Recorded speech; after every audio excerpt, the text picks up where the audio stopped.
I've been to a lot of city council meetings. I have a background as a reporter, and these meetings are so dry and boring. I hated them. But I'll tell you what, we have an exception yesterday, that is for sure.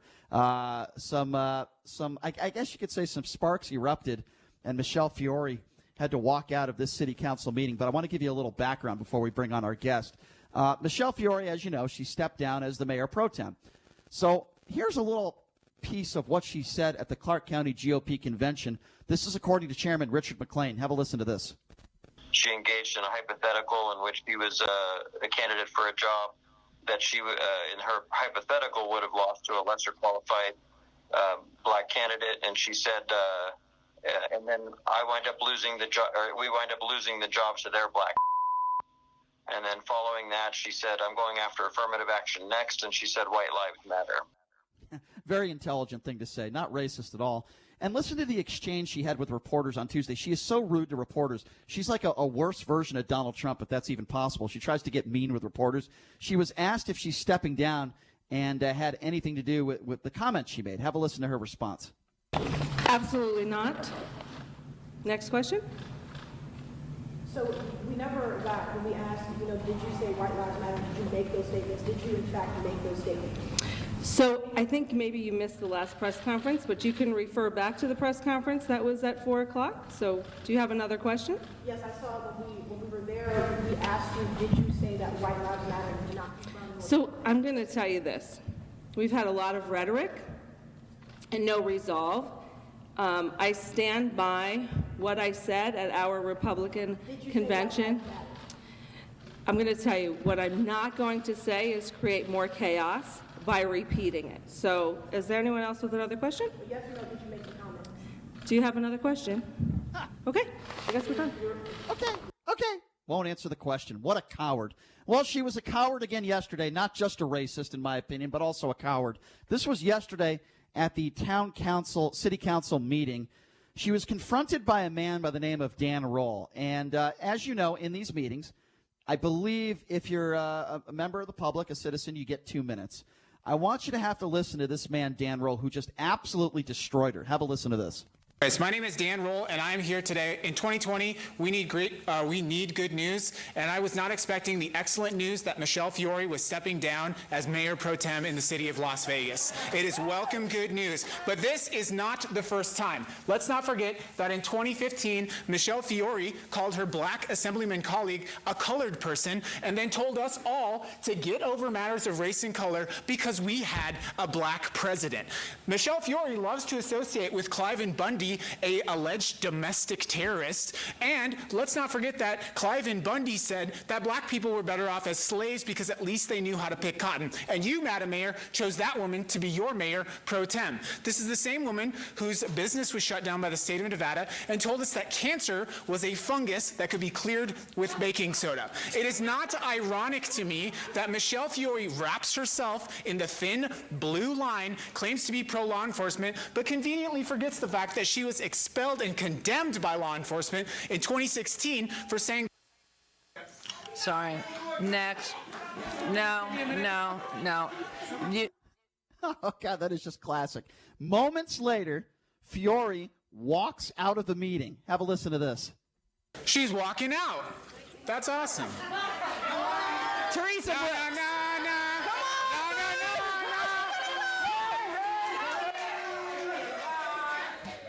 Na.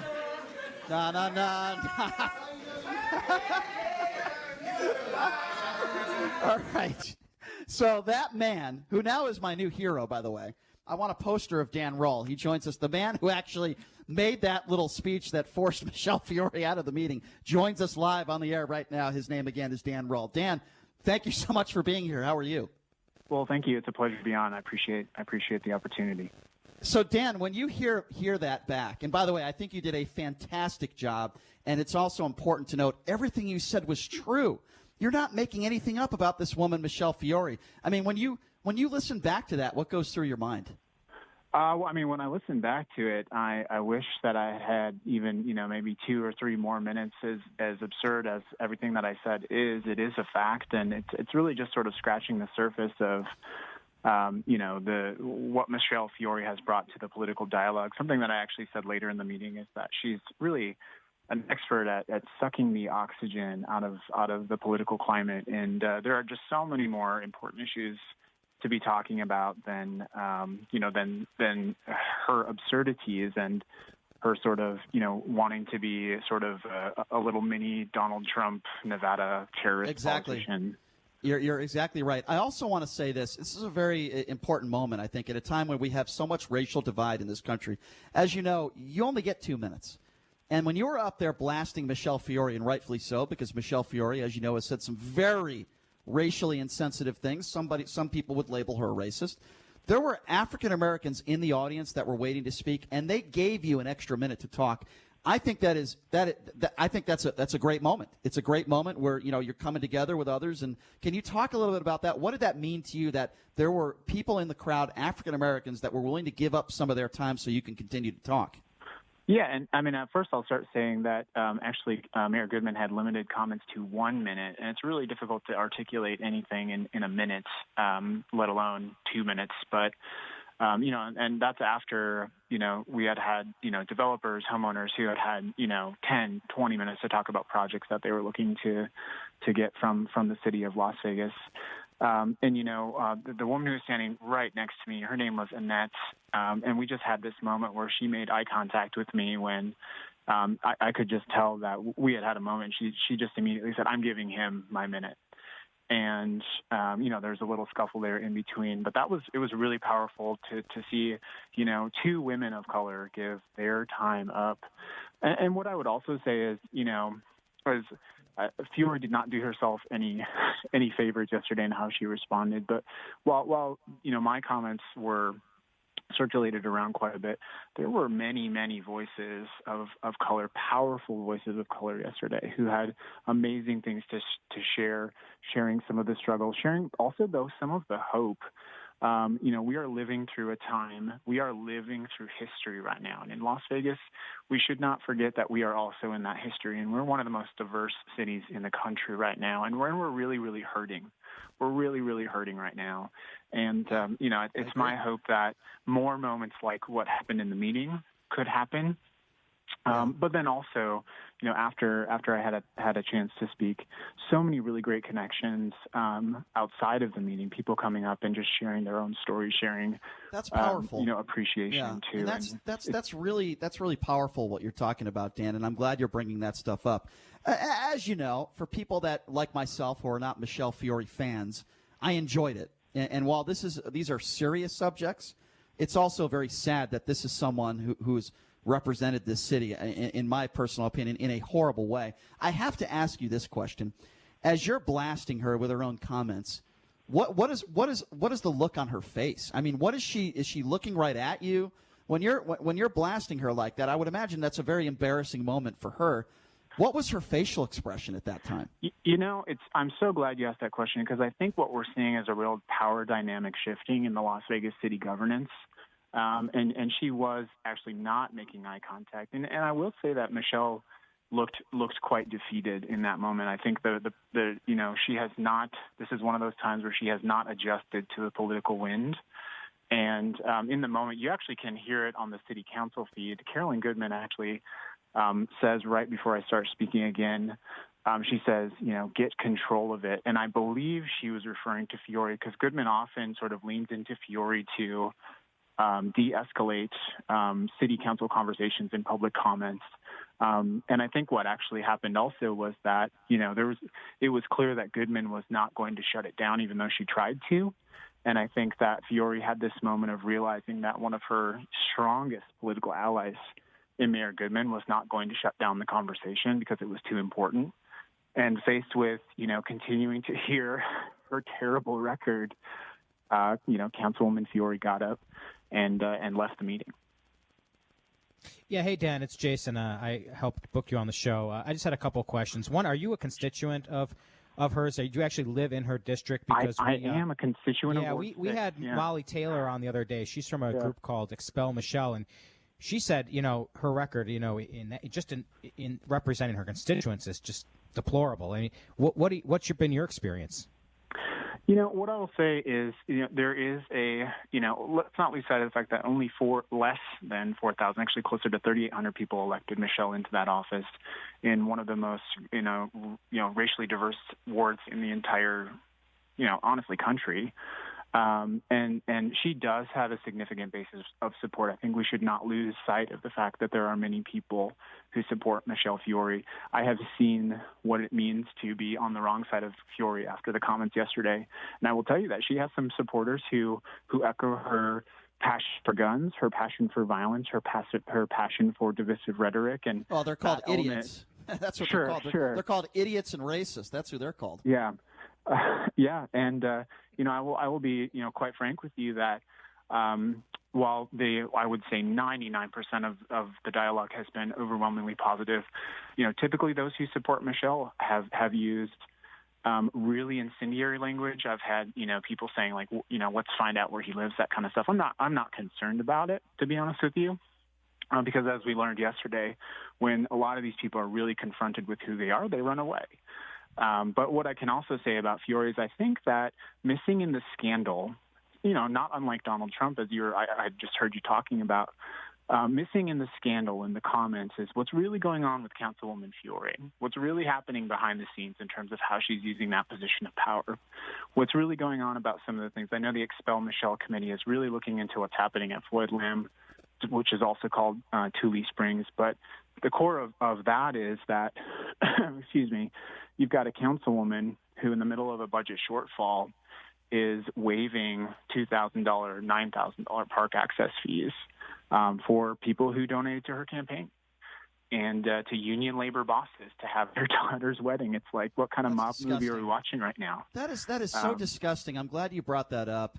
I want to bring up a couple other things that she said over the course of the last several days. First of all, she compared herself to Oscar Goodman. Let me tell you something. I've known, and I'll get your thoughts on this, Dan, but I've known Oscar Goodman for over a decade. She's not Carolyn Goodman. I don't think Carolyn Goodman is a bad person. I think she's a nice lady, but I think Oscar Goodman was a good mayor. And Oscar Goodman is not a racist. I can tell you that right now. Michele Fiore is no Oscar Goodman. Oscar Goodman cared and still does care about this city. She also said, and I think this is very telling the other day, when she stepped down, she said her job now is to make sure Donald Trump wins in 5 months. What about caring about your own city and your own people? I just think she is such a disgusting human being. And for her to, first of all, compare herself to who I think is a decent man in Oscar Goodman, and then to say that all she cares about now and she is making sure that Donald Trump wins re-election, it says everything you need to know about Michele Fiore. Would you agree with that? Yeah, and if I could, a couple of things there. First of all, maybe another time I can come on and we could talk about Mayor Goodman, Mayor Carolyn Goodman. Right. And without getting too much into Oscar Goodman, I can tell you that when I moved to Las Vegas, I had not been in Las Vegas for more than 3 days. And I actually ran into Mayor Oscar Goodman, who was helping open a business that we had launched in Las Vegas at that time. And, I went up and said, Mayor, it's really nice to meet you. I just moved here from rural North Dakota, and I'm just really glad to be here. It's a really great city and a great state. And he goes, you moved from North Dakota, huh? No wonder. Welcome. I just felt like that was a classic Oscar Goodman moment. It is. Yep. And someone who knew how to be the mayor of his city. I can certainly acknowledge that of Oscar Goodman. And I cannot, we certainly can't say the same about Fiore. Absolutely not. I mean, I don't want to get too much into Carolyn Goodman, but what did you make of that CNN interview with Anderson Cooper? I just thought she made herself look like a fool, and I like her, and I'm friends with Oscar, but I have to call things out for what they are. I think she did a complete, I guess you could call it, disservice to Las Vegas. She just made herself out to be somebody that doesn't know what she's talking about. Yeah, in the moment in the council meeting, Mayor Goodman really laid into me about my approach, and I had realized in the moment that we were not making progress in the direction we were going. So I did apologize, and I did. We were able to connect in that moment, and I apologized, and she let me finish. And of that, I will say she is different than Michele Fiore. What is very obvious now is that Mayor Goodman asked for a control group And we have our control group. And what is alarming is that Las Vegas is potentially turning into an international hotspot for coronavirus. And Carolyn Goodman owns that because of the pressure that she's putting on the state government, leading the city council. It is something that we all need to take very, very seriously. Sure. The conversation about reopening Nevada has largely been driven by the right and groups associated with Fiore and Goodman. And I absolutely understand. Like, I work with small businesses all the time. I know that this is a very devastating conversation. I have seen what happens to people who cannot handle coronavirus and the situation, and missing from Goodman's comments and conversations is that aspect of it, for sure. I agree. If you're just joining us, we're speaking with Dan Roll. He's the man that was basically responsible for Michele Fiore walking out of the city council meeting yesterday, and I thought he did a fantastic job, and I thought it took a lot of guts for him to go up there. You know, you could feel certain things about a politician, but it's another level when you're actually able to express that face-to-face. So let's talk a little bit now about how Michele Fiore, someone gets that kind of power, someone as ignorant as her who has said some really bad things about minorities. How does she even get to this position? As you mentioned, 4,000 votes. This is a powerful spot that she has been in. I mean, do you think that some of the rules and regulations and how we elect people need to change in this city? How does this woman get this kind of power? Well, it's actually that was part of the remarks that I had made, was that we should not pretend that Michele Fiore is a master politician. And we need to really dispel the rumor that somehow she is often in the media portrayed as this artful campaigner who has a finger on the pulse of, politics in Nevada. And while it is true, I believe a lot. This is not a compliment to this. I believe Michele Fiore believes what she says. But when we look at how outsized 3,800 votes is to award someone a city council position in an off-year election versus the power that someone like that has, that's massive. And it is honestly probably by design that elections like city council in Las Vegas were often held in off-year elections. But I think what's coming out of the movements that we're seeing, the peaceful side of the protest, people getting engaged in local governments, is they really are understanding how much happens at the local level. And they're really starting to feel that, and honestly, in a painful way right now. There's, we're getting close to 500,000 people on unemployment in Nevada. Forgive me for not having the actual number right now, but I think people are starting to understand in that pain how much local and state government have to do with their everyday life, while we're balancing so much of the conversation on the national conversation. Now, what Fiore's done in that is she has found herself in the middle of both of those things. Right. And so when you are the people who tend to vote in elections in 2017, an off-year election, they tend to be very engaged civically. They tend to be the people who vote. Honestly, if we're being honest, a lot of those people tend to be retirees, people who've been in Vegas a long time, for example, who have the time to go vote. And so, that's part of it for sure. But there's no question that, when Michele Fiore put herself with her family with the entire family, including a 5-year-old, holding guns and assault rifles on a Christmas card, she knew what she was doing, and she knew that that famous Christmas card photo has been all over the world. When I found it to share it again today, it was I had found an article in The Guardian, so to give you an idea of that. But she has managed to sort of place herself in the middle of a lot of high-profile situations. We wouldn't forget the situation with the Bundy standoff. The Oregon standoff, Michele actually credits herself with ending that, which is, a weird thing to have on your resume. It's an odd thing to sort of say, like, yeah, I did this. But again, like, as I mentioned earlier, I think if you really start to look into, like, what's going on with Councilwoman Fiore, and you look, the state government actually put out a report called the Rampart Report, which really dove into what happened with the Oregon standoff and Michele's involvement. And, it's disturbing to know that someone who's had such power in our city and state government was doing things like using code names and proton email addresses and associating with people who have been alleged to be domestic terrorists. I know that's a super hot topic. It's probably you'll have just as much passion in that conversation, but I think we do need to ask ourselves. I think her code name was Mom Brismo or something like that, just absurd. And I think she should have changed her code name to the racist idiot. That's what I would have called her. But yeah. All right. So Dan, so sorry to interrupt you, Dan. So just we got to talk about this. So all right. So she gives up her pro tem title. Okay. She doesn't resign completely from the council, which I'm sure you'd like to see. And hey, who knows? Maybe it'll be next if you guys keep the pressure on her. But she gets replaced as pro tem by this guy named Stavros Anthony, and I guess he's got a checkered past as well. Sure. Councilman Anthony, I do wonder what Goodman's end game was there, knowing that, and I believe he's running right now for Clark County Commission. So I think there's a question there about how much more time he's actually checked into the game now.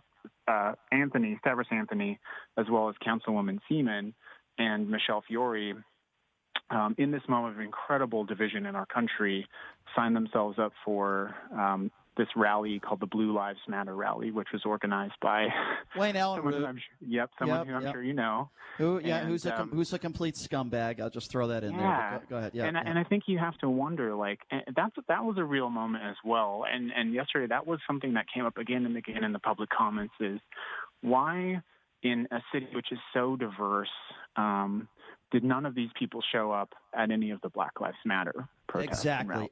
Well, it's just simple because they're doing it for themselves. Maybe it's their constituents, or in this case, listeners, and it's a PR move. I think all the above. I want to ask you one more question, if I may, and we got a couple more minutes left here. Then we got to take a break, Dan. But if you had a chance right now to sit down face to face with Michele Fiore, and you don't have a mayor there telling you what you can or cannot say without swearing. I mean, if you had a chance just to sit with her face-to-face right now and you had a chance to talk to her, what would you say to Michele Fiore? Well, first of all, I would say to anyone in Ward 6, she actually has a listening event, I believe, this Friday. Please go check her Facebook page. She's got an event at the YMCA, so please go and do this if you want to speak to her face-to-face. Hopefully she shows up. But I would encourage every citizen of Ward 6 to go and check. And if you don't know if you're in Ward 6, you can reach out to me, or a simple Google search will help you find that. But, I think what I would sit down and I would just ask Michele an honest question. And I would say, Michele, do you believe what you say? Do you truly from your gut believe these things that you say?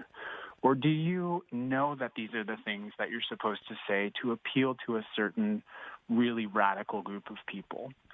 Because honestly, I'm not sure which one is worse, but I believe that, if the first one is she actually believes that, I think there's an opportunity for education and learning and compassion, versus, if she just says it because she knows that that's the hot thing to say right now, which I unfortunately tend to believe that's the motivation sometimes. Right. You can't educate someone out of narcissism. What I would also tell Michele is, in the conversation about race and these very challenging times, as a white person, you have to really stop. You have to stop with the defensiveness. You have to stop with the combativeness. And, for example, there's a lot of people calling Michele Fiore a racist right now. And, as a white person in America, that's a really hard thing to hear about yourself. I understand that. I empathize with that. But, the wrong answer is to sort of do what you often see people do, including someone at the council, which is they start listing their black friends, or they start, how dare you, here's all the things that I've done. Could not agree more. I could not agree with you more, Dan, and you hear excuses instead of just apologizing and saying, you know what, I shouldn't have said White Lives Matter. It was insensitive. It was wrong of me. I don't know what it's like to be black. I mean, if she said something like Doubling that.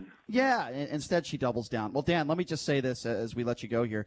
First of all, I think it took a lot of guts to do what what you did. It's not an easy thing what you did. I applaud you for it. I wish more people would do the same. And I want to thank you for coming on our show. We'd love to have you on again sometime. You're a really smart guy, and I'm glad that you're involved with the political spectrum of what's going on here in this city, Dan. And thank you so much for taking the time to join us. We really do appreciate it. Thank you. Yeah, I'd love to be on again. And if anyone is interested in learning about what you can do as a citizen, please reach out to me. It's pretty easy to find me today if you Google. So that's true. I'm happy to help create civic engagement. Yeah. And thanks again. Absolutely. For the time. Thank you, Dan. We appreciate you. Thanks. That's Dan Roll, responsible for a smart guy, by the way. This is not a guy who just showed up at this city council meeting throwing insults. This is an educated, smart man who knows Michele Fiore's past, and that is why Michele Fiore walked out. And that's all you need to know about Michele Fiore, folks. She walks out of that city council meeting because she couldn't face the music. There's a word for that, ladies and gentlemen, and it's called a coward. Make no mistake about it. Michele Fiore is a coward. She has said some horrible things. Now, whether you think she's a racist or not, there's no question. When you're dumb enough, and this is what it is, folks, it's stupidity. When you're dumb enough at this time in our country to say white lives matter, there's something wrong with you. And I don't know what it is. You could be a racist, you could just be a dumbbell, or you could just be trying to get your name out there.